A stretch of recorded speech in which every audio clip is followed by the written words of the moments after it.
Salut, c'est Cyril de Web de Fou, j'espère que tu vas bien. Aujourd'hui on se retrouve pour un nouveau podcast pour voir ensemble la différence entre Zenoposter et Zapier. C'est une question qui revient souvent et je pense que c'est le moment d'éclaircir un peu le sujet. Pourquoi est-ce qu'on doit choisir plus Zapier ou plus Zenoposter, en fonction de quoi? Bref, j'aborde tout dans ce podcast. Avant ça, tu connais le truc, tu cliques sur le bouton s'abonner, tu vas dans la description, il y a un lien. Ça s'appelle rejoindre mes contacts privés. Tu cliques dessus, tu mets ton email et tous les matins tu reçois un podcast à forte valeur ajoutée avec des informations qui vont changer ta vie et ton business, crois-moi. Également, dans la description, tu trouveras un lien pour Telegram. Telegram, c'est un endroit où je partage tout. C'est-à-dire, je partage mes business, je partage mes idées business, je partage tout ce qui est lié, en fait, au web marketing, à l'emailing, à mon expertise, en fait. Et également, je te partage tous mes nouveaux investissements, toutes les choses, ma vie, globalement, à Dubaï, parce que là, je suis à Dubaï, mais ailleurs aussi, peu importe l'endroit où je me trouve. Bref, il y a tout. Ok? Allez, assez parlé de moi. Parlons maintenant du podcast. Bon alors déjà, il faut déjà définir ce que c'est les deux. Alors Zenoposter c'est un logiciel, d'accord? Un logiciel comme ton Microsoft Word, un logiciel. Là où Zapier c'est un SaaS, un web service. C'est-à-dire, la différence c'est que Zenoposter tu peux l'avoir sur ton ordinateur, sur ton bureau d'ordinateur. Enfin pas sur ton bureau physique, tu vois, le desktop quoi de l'ordinateur. Et Zapier c'est, tu y accèdes via une URL. C'est-à-dire tu es obligé d'être connecté à Internet, à un navigateur pour ce faire. Bon, déjà ça c'est la différence numéro 1.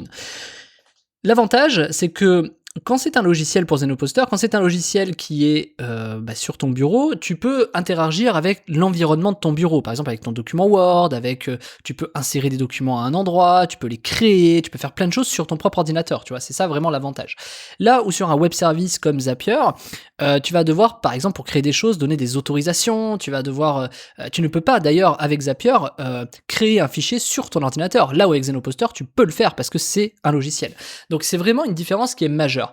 Zapier également, l'avantage de Zapier, donc là on a parlé de l'avantage de Zenoposter, l'avantage de Zapier c'est qu'il peut être connecté à énormément de choses de manière facile, énormément de web services. Par exemple, l'idée principale c'est de dire, tu peux connecter Zapier à toutes les API qui existent. Sans rentrer dans la technique, les API c'est ce qui permet de faire la jonction, la connexion entre une application web numéro 1, on va dire l'application web A, et l'application web B. Pour communiquer entre elles, on a une API, et Zapier se met au milieu et fait office de communication entre l'application A et l'application B. Et du coup, tu n'as pas à savoir programmer, tu n'as pas à savoir faire quoi que ce soit, tu as juste à connecter les choses entre elles et donner les instructions.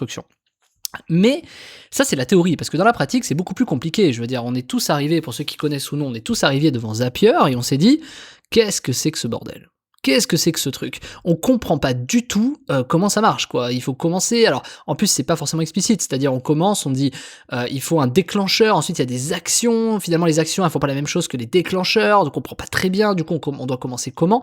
Ce qui nous manque sur Zapier, c'est une logique de connexion. C'est une logique qui permet de relier les points justement entre eux pour être capable de se dire au début, tiens, j'ai plutôt utilisé ça ou plutôt utilisé ça.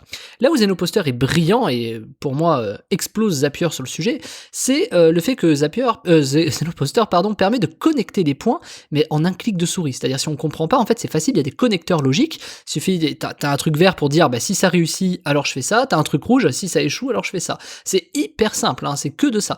Là où sur Zapier, c'est beaucoup plus complexe. Déjà, faut payer une blinde pour Zapier, etc., etc.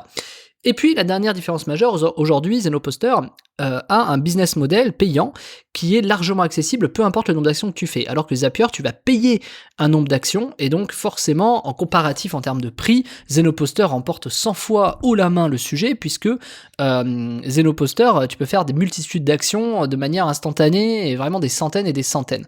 Donc, de manière réfléchie, Zapier, là, tu vas payer 100 fois plus cher pour le même volume d'actions. Donc, encore une fois, pour moi, Zenoposter, c'est clairement gagne la donne, quoi. Maintenant, est-ce que Zenoposter peut ne pas faire des choses que Zapier peut faire? C'est-à-dire, est-ce qu'il y a des choses que Zenoposter ne peut pas faire comparé à Zapier? Eh bien, pas vraiment, en fait. Il y a des choses où, vu que ce ne sont pas les mêmes connecteurs entre eux, ce ne sont pas les mêmes choses, tu peux à la fin avec Zenoposter tout faire, mais il faut passer par des petits chemins de traverse. Mais à l'inverse, ce que tu peux faire avec Zenoposter, tu ne peux pas le faire avec Zapier. Ce sont des choses extrêmement complémentaires, mais est-ce que je dois avoir les deux? Moi par exemple, j'utilise Zapier pour Web de Fou, j'utilise beaucoup pour justement pour ce podcast, pour pouvoir le mettre en ligne, etc. Là où Zenoposter, j'utilise pas du tout pour Web de Fou, j'utilise pour des choses bien différentes, voilà. Un autre exemple, je vais donner un exemple concret direct que moi, pourquoi je vais utiliser l'un ou l'autre par exemple. Prenons l'exemple de YouTube. Quand on veut automatiser l'upload d'une vidéo, on a deux choix. Soit on passe on a trois choix. Soit on passe par une API de Google, soit on essaie de passer par Zapier. Moi, c'est ce que je fais avec Web de Fou. Donc il prend la vidéo, il upload, etc. machin. Sauf que Zapier, une fois sur 3, ça merde. Ça merde, je sais pas. Peut-être parce que le nom est trop long, peut-être. Enfin, il y a des trucs qui sont pas bons, il y a des trucs qui fonctionnent pas. Je sais pas pourquoi ça plante une fois sur 3 Zapier.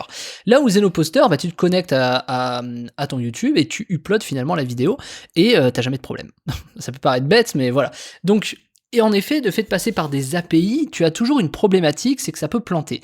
Là où avec Zenoposter, en fait, Zenoposter, c'est la simulation d'un navigateur et les actions que tu souhaites exécuter dedans, mais Zenoposter a cet avantage indéniable du fait que ça ne peut pas planter. Ton navigateur, il plante pas. Alors s'il plante, tu peux le redémarrer, tu vois. Et puis en plus, c'est un logiciel, donc tu peux relancer l'application, tu vois, automatiquement. Donc vraiment, on peut vraiment difficilement se louper avec Zenoposter. En fait, tu as beaucoup moins de problèmes. Si ce n'est que Zenoposter, c'est à toi de bien savoir le manier au départ. Donc là, c'est la petite faiblesse, c'est que tu vas devoir, bien construire en fait les suites de choses logiques que tu vas créer. Par exemple, ok, je clique là, ensuite je fais ça, ensuite je remplis ça avec telle info, machin. Si tu te plantes dans que tu le fais mal et à l'arrache, eh ben il y a des chances que ton Zenoposter plante. Tu vois, là où un Zapier, en fait, ça peut pas vraiment planter à ce niveau-là puisque les suites d'actions est bonne. Maintenant, si l'action en elle-même, par exemple YouTube pour Zapier, ne convient pas, et ben à partir de ce moment-là, tu te retrouves un peu embêté, hein, parce que Zapier, moi franchement sur Web de Fou, Zapier me les brise, parce que honnêtement, j'ai une vidéo sur 3 qui passe en upload, donc je pense même à voir si je passe pas par Zenoposter pour uploader ma vidéo sur YouTube. C'est vraiment insupportable.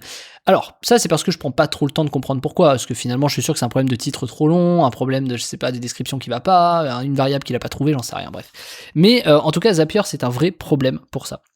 Donc qu'est-ce qu'on peut faire de différent? Comment est-ce qu'on peut créer quelque chose de différent quand on a des problèmes de ces deux côtés-là? Et c'est là où Zenoposter devient extrêmement intéressant. Je m'explique. Zenoposter, au-delà d'automatisation, il peut faire des choses vraiment intéressantes et intelligentes. Il peut aller parser, donc il peut aller récupérer des données spécifiques sur une page web, il peut aller remplir des formulaires, il peut faire office de calcul, et surtout on peut rajouter des bouts de code, on peut rajouter du C++, on peut rajouter du JavaScript, donc on peut rajouter des bouts de code pour faire certaines choses.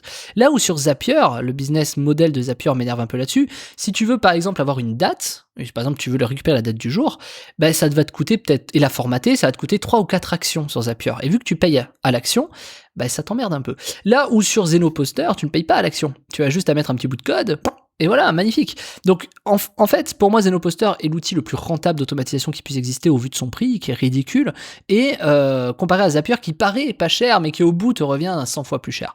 Donc, il y a deux écoles. Voilà. Après, il faut savoir manier un peu les choses, et c'est justement ce que je t'apprends, moi, dans la formation de la semaine qui s'appelle Zenoposter automatisé 100% son business en ligne de zéro. Je t'apprends à te servir de Zenoposter de A à Z. On voit toutes les fonctions, on voit comment les utiliser, on voit les idées de business, on voit énormément de choses en fait dans cette formation, et on va voir ensemble des cas concrets, c'est-à-dire comment est-ce qu'on construit par exemple un produit ou un projet, dont on se donne une idée, on essaie de voir un peu comment on fait des connecteurs logiques, et l'avantage, c'est que t'as pas à savoir programmer, que tu sois débutant, c'est pas grave, tu vois, enfin, c'est parfait même, puisque t'as juste à faire des glisser-déposer et connecter des points logiques. Alors il va falloir un peu user de ton clavier, il va falloir taper 2-3 trucs, mais je veux dire, pas de bout de code, hein, il va falloir taper genre des mots, quoi, tu vois.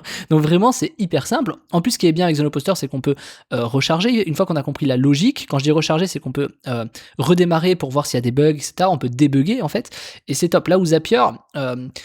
malgré que des fois tu peux faire des tests, ça peut quand même planter, tu vois. Donc pour moi, Zenoposter est la solution ultime de l'automatisation sur le web aujourd'hui et encore pendant des années. Donc vraiment, je t'invite vraiment à te former sur Zenoposter, notamment à prendre la formation de la semaine, donc qui est en description, qui s'appelle Zenoposter automatisé 100% son business en ligne de zéro, puisque clairement c'est un outil qui sera de plus en plus indispensable. Aujourd'hui, je m'en sers dans Play to Earn, je m'en sers dans mon business, je m'en sers partout, je m'en sers même dans ma vie perso pour automatiser des tâches et tout, tu vois. Enfin bon, bref, voilà. Donc écoute, je te laisse en description le lien, c'est toi qui vois, et puis sinon, je te dis à demain. Ok? Allez, le lien est en description. Ciao, ciao.